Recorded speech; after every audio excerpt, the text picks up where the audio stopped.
আমি চিনি। আজকের গল্প সাইয়ারা খানের লেখা ভালোবাসার ভিন্ন রূপ। সকালের মিষ্টি রোদ চোখে বিচরণ করছে, যেন উঠে পড়ে লেগেছে আমার পিছনে, যে নষ্ট করেই থামবে।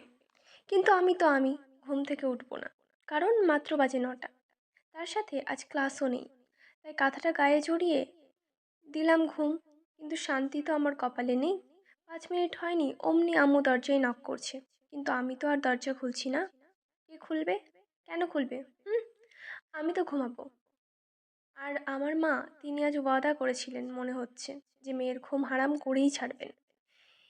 এসব ভাবতে ভাবতে দরজা খুলে আবার ঘুম। আর এদিকে আম্মু চিল্লাতেই আছে, কেন উঠছি না। প্রচণ্ড বিরক্ত হয়ে উঠে বসলাম। কি হয়েছে মা, এত চিল্লাচ্ছ কেন? কয়টা বাজে? আর তুই ঘুমাচ্ছিস? তো কি করব? তুমি সাকি সাকি গান ছাড়ো, আমি নাচি। আম্মু এবার প্রচণ্ড বিরক্ত হয়ে যেই না কিছু বলতে যাবে, অমনি টুপ করে একটা চুমু দিয়ে ওয়াশরুমে দৌড় দিলাম। ফ্রেশ হয়ে এক যে নাস্তা করতে গেলাম। আব্বু অফিসে, আর বড় ভাইয়া ঘুমিয়ে আছে। টেবিলে ছোট ভাই নাস্তা করছে। কিরে পটলা, কি করিস? ওর নাম রুদ্র, একটু হেলদি, তাই আমি পটলা ডাকি। খাচ্ছি। আমারটা বাদে খাস, বলে নিজেও খেতে লাগলাম। খাওয়া শেষে টুকটাক কথা আর কাজ করতে করতে দুপুর হয়ে এলো। কয়েকবার মিষ্টির কথা মনে পড়েছে। বিকেলে নুডলস রান্না করলাম। একটা বক্সে প্যাক করে লং সুতির গাউন আর হিজাব পরিধান করে বের হলাম। পার্কে যেতেই দেখা পেলাম আমার ছোট্ট মেয়েটির, যে হয়তো আমার অপেক্ষায় প্রহর গুনছে। তো টাইম মতোই আসলাম। সামনে যেতেই দৌড়ে আমার কাছে এলো। আমিও কোলে তুলে নিলাম। ও মাম্মা বলে ডাক দিল। ব্যাস, আমার অশান্ত মন যেন এক পশলা বৃষ্টির আগমন ঘটল। কিছু তো আছে এই মেয়ের মধ্যে। মাম্মা, এত লেট? 1 ঘন্টা ধরে ওয়েট করতে করতে আমি শেষ। আমি অবাক হয়ে বললাম, আমি তো টাইম মতো আসলাম। আমরাই আগে চলে এসেছি। কারোর গম্ভীর কণ্ঠ। সামনে তাকালাম। ওকে নিয়ে সামনে এগোতেই দেখা মিলল আদ্রিয়ানের। কেমন আছেন ভাইয়া? ভালো। আর কিছু বলল না। আমি কেমন আছি তাও জিজ্ঞেস করলেন না। How rude! মিষ্টির সাথে অনেকক্ষণ কথা বললাম, কিছুক্ষণ খেললাম। টায়ার্ড হয়ে দুজনই বেঞ্চে বসলাম। মিষ্টিকে ব্যাগ থেকে পানি খাওয়ালাম। নুডলস বের করে খাইয়ে দিলাম। এরপর সুন্দর করে মুখ মুছিয়ে দিলাম। ও আমার কোল ঘেঁষে বসে আছে, আমিও আগলে রেখেছি। এসব কিছু পাশ থেকে দেখছে আদ্রিয়ান, কিন্তু এমন ভাব সে ফোনে কাজ করতে ব্যস্ত। আদ্রিয়ান মুগ্ধ নয়নে দেখছে রোদ আর মিষ্টিকে। মনে হচ্ছে মা মেয়ে। মনে পড়ে গেল তার প্রিয়তমার কথা। এগিয়ে গেল তাদের কাছে।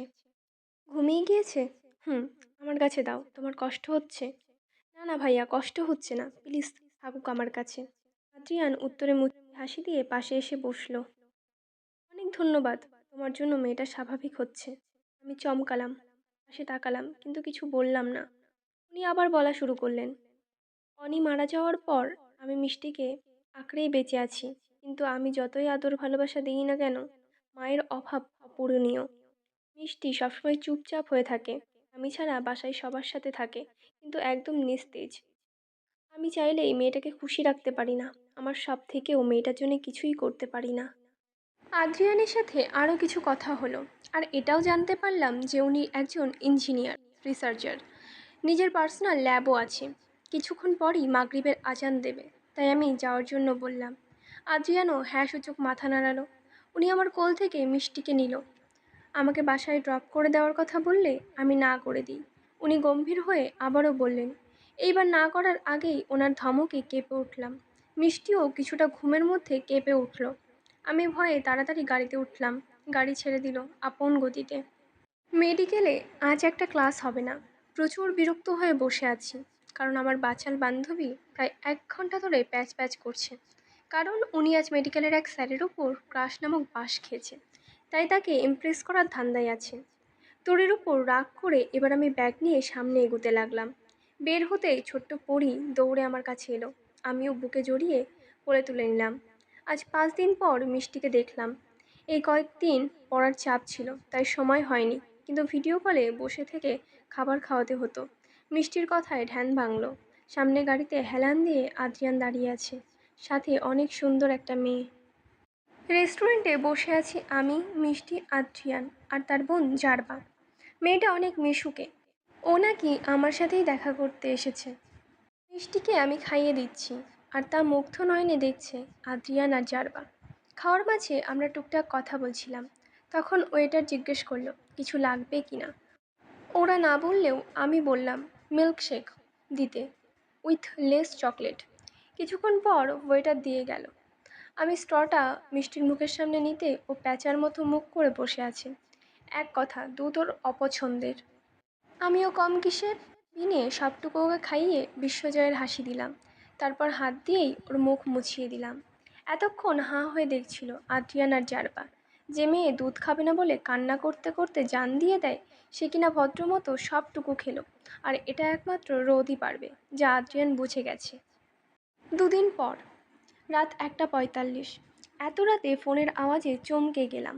স্ক্রিনে আদ্রিয়ান ভাইয়ার নাম দেখে বাকিটুকুও চমকে গেলাম।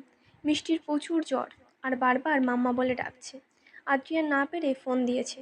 ভিডিও কলে মিষ্টির শুকনো মুখটা দেখেই বুক মুচড়ে দিয়ে উঠল, চোখে একরাশ জল। আদ্রিয়ান এতক্ষণ মিষ্টিকে বুকে নিয়ে বসেছিল। দরজার কাছে তাকাতেই শখ। দরজায় হন্তদন্ত হয়ে এগিয়ে আসছে রোদ।